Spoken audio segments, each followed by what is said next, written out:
Billionaire Carl Icahn betting against shopping malls and mall owners. He thinks they're failing and won't recover. We have a guest who says Americans are not done with malls yet. He thinks Carl Icahn is going to regret his big bet. More Varney after this. Carl Icahn has placed a big bet against mall owners, thinks they're going to sink. Joining us now, J. Scott Scheel, a commercial real estate kind of guy who thinks that all is not lost for the American mall. No, not at all. And it depends on the market that they serve. Yeah. It depends on the category that they serve. So luxury is doing great. Class A is doing great. Wait, so they divide malls into three classes, don't they? There's Correct. Class A, Yep. kind of upscale places, and you Correct. say they're going to be okay. They'll be fine. But the B and the C, Yeah, they're they're a not. product of overdevelopment, and, you know, it's the synergistic retailers, the ones that rely on foot traffic or impulse buys, that are really hurting because they don't know how to get their brands the exposure. So think like a Yankee Candle or even a Teavana, which is a Starbucks brand that couldn't succeed because they needed that traffic and it wasn't there. Icahn is betting against the B and C level malls. He is, and a lot of the debt that, you know, was so highly publicized was originated in 2012. So the 2012 debt was underwritten with entirely different models, and where he thinks it's going to pay off largely, likely, is because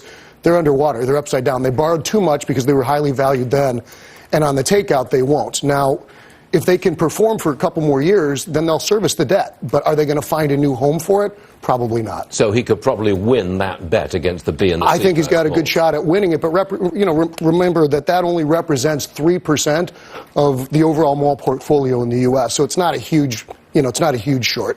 But if I say luxury malls, that's the wrong way to put it. The Type A, the Class A malls, Correct. Upscale malls. Yeah, when you're dealing with luxury, the luxury world-class brands. Are they doing real well? I mean, they used to be on this trajectory up, more and more foot traffic all the time. They were doing fantastic. Yeah. Surely that's not the case today. Well, what happens is there's 9,000 closures this year, and that's been hugely publicized.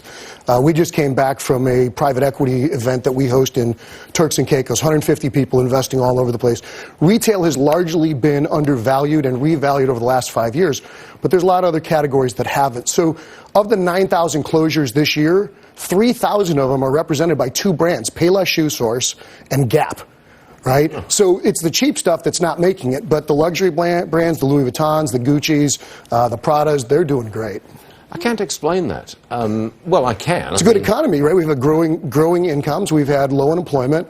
And folks are kind of stepping up. And so you're not buying bargains, you're buying exclusivity. And that really works in today's market. But it's the Walmarts and the Targets who are servicing lower down the food chain. Absolutely. And they're doing very well out of that. They're doing incredibly well. And they're also making those buy online, in-store purchase transition work quite well. And so, in our organization, the Commercial Academy, we are bullish on retail because it's been revalued. We're concerned about what happens in the industrial category if President Trump doesn't get reelected, because those assets have seen a 4-year run-up that they haven't seen in 40 years. Wow, you're behind Trump's re-election. That's interesting. 100%. Keep it coming. Now he tells me. Mr. Scheel, thanks for joining us, sir. Pleasure. Always appreciated.